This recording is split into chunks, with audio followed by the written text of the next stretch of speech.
When our friends and family buy products, they're falling for an immense trick. It's called the halo effect. In the noisy world that we live in today, psychology has been the go-to way for brands to manipulate us. The scale of it has become tremendous. So many people think that they are in control. Really, there's a very famous campaign by Pepsi. Participants were given two unmarked cups, one with Pepsi and the other with Coca-Cola. People preferred Pepsi over Coca-Cola. Despite the test results favoring Pepsi, Coca-Cola continues to dominate the market in terms of sales and brand loyalty to this day. Coca-Cola spends billions to keep their brand image alive, and they make great use of the halo effect. I think we need to inform people about what has been going on, and we're here to do that. I'm Nicolas Habermann. I own ClipRise, an advertising animation studio, and we help brands to make their products and services known. Now, the halo effect is common in my field, and I'll show you how we use it to make people like you and me buy from a company. Now, let us go back in time. The Egyptians used symbols on their architecture to convey to our minds that this is a divine place. And pharaohs looked like gods by claiming that they were the direct offsprings of deities. You think about Alexander the Great, and my God, he put on a lion skin headdress that influenced people to think of him as Heracles. So as you can see, many people throughout history used associations and put it on themselves. The moment you do that, you also turn on the halo effect. We might want to defend ourselves from it, but it's really hard because it's all psychology.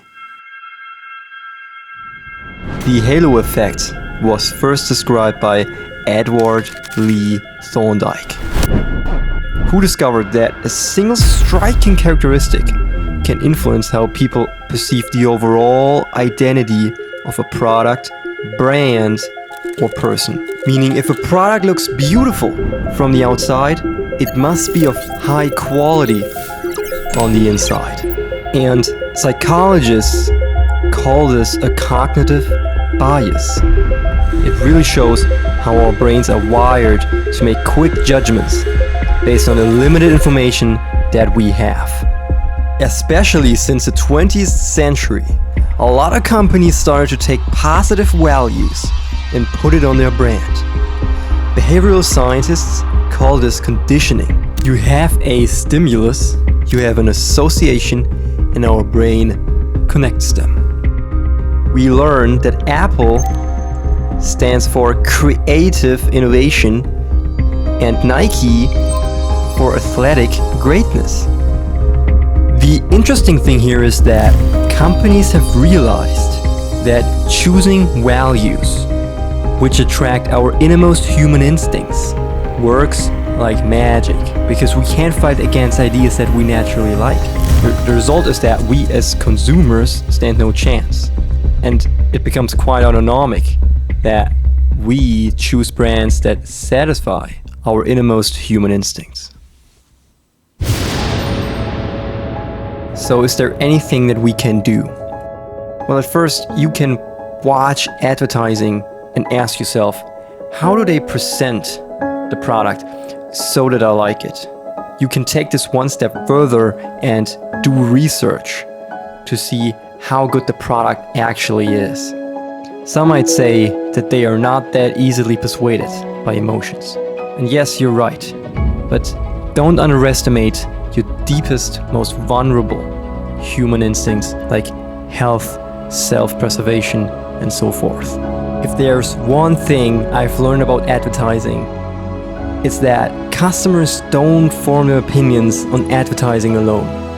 It needs a great product.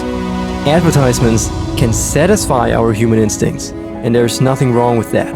It's really only problematic if the product can't deliver on the promise. If we can get the word out about what's going on, then we can choose the right product and satisfy our emotions. And this way, I'm very optimistic about the future of advertising and branding.